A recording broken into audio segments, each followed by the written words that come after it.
तो दोस्तों आज हम फिर से आपके लिए लेकर आए हैं देश दुनिया की तमाम ताज़ा बड़ी खबरें। सबसे पहली बड़ी खबर में आपको बताएंगे दोस्तों कि महाराष्ट्र में बकरे की कुर्बानी को लेकर मचा बवाल। महाराष्ट्र में राम लिखे बकरे की कुर्बानी करने पर हिंदूवादी संगठनों ने लगाई रोक। मुसलमानों को महाराष्ट्र में नहीं करने दी जा रही है बकरों की कुर्बानी। महाराष्ट्र में कुर्बानी को लेकर मचा बवाल।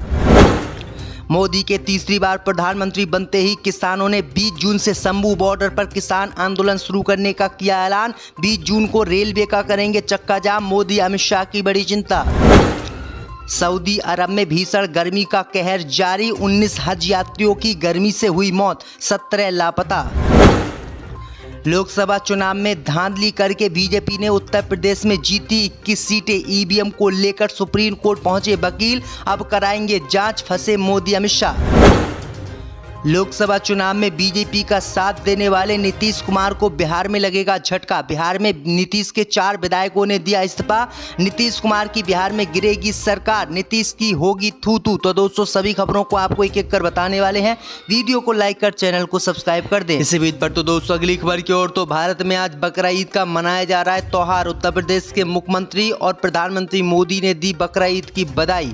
दोस्तों आपको बता दें कि पूरे देश में आज बकरा ईद का त्योहार धूमधाम से मनाया जा रहा है। खबर सामने निकल कर आई दोस्तों कि उत्तर प्रदेश के मुख्यमंत्री योगी आदित्यनाथ और राज्यपाल ने प्रदेशवासियों को ईद की बधाई दी है। इसी के साथ प्रधानमंत्री मोदी ने भारतीय मुसलमानों को बकरा ईद की बधाई दी है। वहीं आपको बता दें कि उत्तर प्रदेश में आज कई जगहों पर बकरा ईद की कुर्बानी को लेकर हिंसा देखने को मिली और कई जिलों में मुसलमानों को सड़कों पर नमाज भी नहीं पढ़ने दी गई। वहीं महाराष्ट्र में भी बवाल हो गया है। महाराष्ट्र में बकरे के ऊपर राम लिखकर कुर्बानी करने जा रहे मुसलमानों पर हमला कर दिया गया है। यहां पर मालिक पर एफआईआर दर्ज कर दी गई है और मुसलमानों को ये बकरे की कुर्बानी नहीं करने दी गई है। वहीं आपको बता दें कि महाराष्ट्र में भी कई जगहों पर बवाल देखने को मिला है। इसी बीच पर तो दोस्तों अगली खबर की ओर। तो सऊदी अरब में भीषण गर्मी का कहर, 19 हज यात्रियों की हुई मौत, 17 लापता। दोस्तों आपको बता दें कि सऊदी अरब में हज यात्रा में भाग लेने के दौरान जॉर्डन और ईरान के 19 तीर्थ यात्रियों की मौत हो गई है। जॉर्डन के विदेश मंत्रालय ने इसकी घोषणा की है और बताया है कि हज की रस्मों के दौरान उनके 14 तीर्थ यात्रियों की गर्मी से मौत हो गई है और 17 अन्य गर्मी की वजह से लापता हैं और अस्पताल में भर्ती हैं। मंत्रालय के बाद में पुष्टि की है कि 14 तीर्थ यात्रियों की अत्यधिक गर्मी की कारण मौत हो गई है। वहीं आपको बता दें कि ईरान के भी 4 लोगों की गर्मी के कारण सऊदी अरब में मौत हो गई। तो ये बड़ी अपडेट आई दोस्तों कि सऊदी अरब में गर्मी ने कहर मचा रखा है और हाजियों की लगातार मौतें हो रही हैं। इसी बीच पर तो दोस्तों अगली खबर की ओर। तो केंद्र में मोदी की सरकार बनते ही 20 जून को किसानों ने फिर से रेलवे रोकने का किया ऐलान। शंभू बॉर्डर पर फिर से धरना देंगे किसान। दोस्तों आपको बता दें कि केंद्र में मोदी के प्रधानमंत्री तीसरी बार बनने के बाद किसानों ने फिर से मोदी सरकार के खिलाफ आंदोलन का ऐलान कर दिया है। दरअसल आपको बता दें कि शंभू बॉर्डर पर मोदी सरकार के खिलाफ अब किसान धरना देने जा रहे हैं। भारतीय किसान यूनियन व अन्य किसान संगठनों की मीटिंग हुई है जिसमें फैसला लिया गया है कि जब तक उनकी मांगें पूरी नहीं हो जाती तब तक वो धरना प्रदर्शन जारी रखेंगे। शंभू बॉर्डर पर दोबारा धरना देने का फैसला किसानों ने किया है जिसमें रेल ट्रैक जाम किए जाएंगे। किसान संगठन 20 जून को शंभू बॉर्डर पर धरना देने के लिए अपने अपने एरिया से रवाना होंगे। तो ये बड़ी अपडेट आई दोस्तों कि 20 जून से फिर से देश में किसानों का आंदोलन शुरू होने जा रहा है। इसी बीच पर तो दोस्तों अगली खबर की ओर। तो केंद्र में गिरेगी मोदी सरकार। बिहार में जेडीयू के 4 विधायकों ने दिया इस्तीफा। नीतीश सरकार मुश्किल में। दोस्तों आपको बता दें कि लोकसभा चुनाव 2024 के परिणाम आने के बाद बिहार की नीतीश सरकार मुश्किल में फंसती नजर आ रही है। नीतीश सरकार के 4 विधायकों ने विधायक पद से आज इस्तीफा दे दिया है जिससे बिहार में नए समीकरण बन गए हैं और बिहार में नीतीश और बीजेपी की जो गठबंधन की सरकार थी वो गिर भी सकती है और उस पर खतरा मंडराने लगा है। दरअसल आपको बता दें कि एक तरफ जहां बीजेपी ने जेडीयू के सांसदों को अच्छे मंत्रालय नहीं दिए और बिहार को झुंझुना थमा दिया, तो अब बिहार में 4 विधायकों ने इस्तीफा देकर ये साबित कर दिया है कि नीतीश कुमार बीजेपी से रिश्ता तोड़ें अन्यथा वो सरकार गिरा देंगे। तो ये बड़ी अपडेट आ रही है दोस्तों कि बीजेपी की मुश्किलें बढ़ गई हैं। नीतीश कुमार के 4 विधायकों ने इस्तीफा दे दिया और बिहार में नीतीश कुमार की कभी भी सरकार गिर सकती है। इसी बीच पर तो दोस्तों अगली खबर की ओर तो ईवीएम में धांधली करके यूपी ने जीती 21 सीटें, सबूत आए सामने। जो दोस्तों आपको बता दें कि ईवीएम एक बार फिर से सवालों के घेरे में आ गई है। एक बार फिर से इसे लेकर मामला सुप्रीम कोर्ट पहुंच गया है। दरअसल आपको बता दें कि दावा किया गया है कि बीजेपी को चुनाव में जो सीटें उत्तर प्रदेश में मिली हैं वो हेरा फेरी करके बीजेपी ने हासिल की है। इसी मामले को लेकर बीजेपी के खिलाफ अब सुप्रीम कोर्ट एक वकील पहुंच गए हैं और उन्होंने याचिका दायर कर दी है और दावा किया है कि अगर बीजेपी उत्तर प्रदेश में घपलेबाजी नहीं करती तो बीजेपी को मात्र 150 सीटें ही मिलती।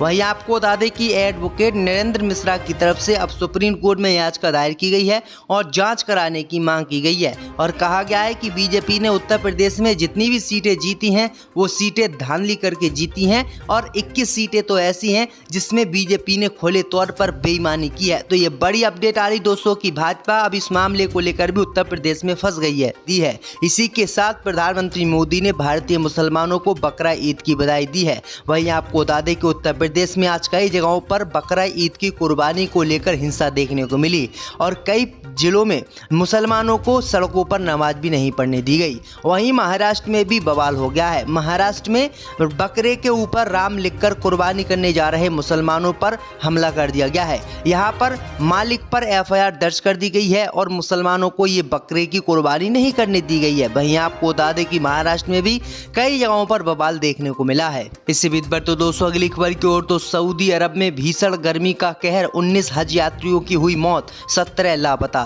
दोस्तों आपको बता दें कि सऊदी अरब में हज यात्रा में भाग लेने के दौरान जॉर्डन और ईरान के 19 तीर्थ यात्रियों की मौत हो गई है। जॉर्डन के विदेश मंत्रालय ने इसकी घोषणा की है और बताया है कि हज की रस्मों के दौरान उनके 14 तीर्थ यात्रियों की गर्मी से मौत हो गई है और 17 अन्य गर्मी की वजह से लापता हैं और अस्पताल में भर्ती है। मंत्रालय के बाद में पुष्टि की है कि 14 तीर्थ यात्रियों की अत्यधिक गर्मी की के कारण मौत हो गई है। वहीं आपको बता दें कि ईरान के भी 4 लोगों की गर्मी के कारण सऊदी अरब में मौत हो गई। तो ये बड़ी अपडेट आई दोस्तों कि सऊदी अरब में गर्मी ने कहर मचा रखा है और हाजियों की लगातार मौतें हो रही हैं। इसी बीच पर तो दोस्तों अगली खबर की ओर तो केंद्र में मोदी की सरकार बनते ही 20 जून को किसानों ने फिर से रेलवे रोकने का किया ऐलान। शंभू बॉर्डर पर फिर से धरना देंगे किसान। दोस्तों आपको बता दें कि केंद्र में मोदी के प्रधानमंत्री तीसरी बार बनने के बाद किसानों ने फिर से मोदी सरकार के खिलाफ आंदोलन का ऐलान कर दिया है। दरअसल आपको बता दें कि शंभू बॉर्डर पर मोदी सरकार के खिलाफ अब किसान धरना देने जा रहे हैं। भारतीय किसान यूनियन व अन्य किसान संगठनों की मीटिंग हुई है जिसमें फैसला लिया गया है कि जब तक उनकी मांगें पूरी नहीं हो जाती तब तक वो धरना प्रदर्शन जारी रखेंगे। शंभू बॉर्डर पर दोबारा धरना देने का फैसला किसानों ने किया है जिसमें रेल ट्रैक जाम किए जाएंगे। किसान संगठन 20 जून को शंभू बॉर्डर पर धरना देने के लिए अपने अपने एरिया से रवाना होंगे। तो ये बड़ी अपडेट आई दोस्तों कि 20 जून से फिर से देश में किसानों का आंदोलन शुरू होने जा रहा है। इसी बीच पर तो दोस्तों अगली खबर की ओर तो केंद्र में गिरेगी मोदी सरकार, बिहार में जेडीयू के 4 विधायकों ने दिया इस्तीफा, नीतीश सरकार मुश्किल में। दोस्तों आपको बता दें कि लोकसभा चुनाव 2024 के परिणाम आने के बाद बिहार की नीतीश सरकार मुश्किल में फंसती नजर आ रही है। नीतीश सरकार के 4 विधायकों ने विधायक पद से आज इस्तीफा दे दिया है जिससे बिहार में नए समीकरण बन गए हैं और बिहार में नीतीश और बीजेपी की जो गठबंधन की सरकार थी वो गिर भी सकती है और उस पर खतरा मंडराने लगा है। दरअसल आपको बता दें कि एक तरफ जहां बीजेपी ने जेडीयू के सांसदों को अच्छे मंत्रालय नहीं दिए और बिहार को झुंझुना थमा दिया, तो अब बिहार में 4 विधायकों ने इस्तीफा देकर ये साबित कर दिया है कि नीतीश कुमार बीजेपी से रिश्ता तोड़ें अन्यथा वो सरकार गिरा देंगे। तो ये बड़ी अपडेट आ रही है दोस्तों कि बीजेपी की मुश्किलें बढ़ गई हैं। नीतीश कुमार के 4 विधायकों ने इस्तीफा दे दिया और बिहार में नीतीश कुमार की कभी भी सरकार गिर सकती है। इसी बीच पर तो दोस्तों अगली खबर की ओर तो ईवीएम में धांधली करके यूपी ने जीती 21 सीटें, सबूत आए सामने। दोस्तों आपको बता दें कि ईवीएम एक बार फिर से सवालों के घेरे में आ गई है। एक बार फिर से इसे लेकर मामला सुप्रीम कोर्ट पहुंच गया है। दरअसल आपको बता दें कि दावा किया गया है कि बीजेपी को चुनाव में जो सीटें उत्तर प्रदेश में मिली हैं वो हेरा फेरी करके बीजेपी ने हासिल की है। इसी मामले को लेकर बीजेपी के खिलाफ अब सुप्रीम कोर्ट एक वकील पहुंच गए हैं और उन्होंने याचिका दायर कर दी है और दावा किया है कि अगर बीजेपी उत्तर प्रदेश में घपलेबाजी नहीं करती तो बीजेपी को मात्र 150 सीटें ही मिलती। वहीं आपको बता दें कि एडवोकेट नरेंद्र मिश्रा की तरफ से अब सुप्रीम कोर्ट में याचिका दायर की गई है और जाँच कराने की मांग की गई है और कहा गया है कि बीजेपी ने उत्तर प्रदेश में जितनी भी सीटें जीती हैं वो सीटें धांधली करके जीती हैं और 21 सीटें तो ऐसी हैं जिसमें बीजेपी ने खुले तौर पर बेईमानी की है। तो ये बड़ी अपडेट आ रही दोस्तों कि भाजपा अब इस मामले को लेकर भी उत्तर प्रदेश में फंस गई है।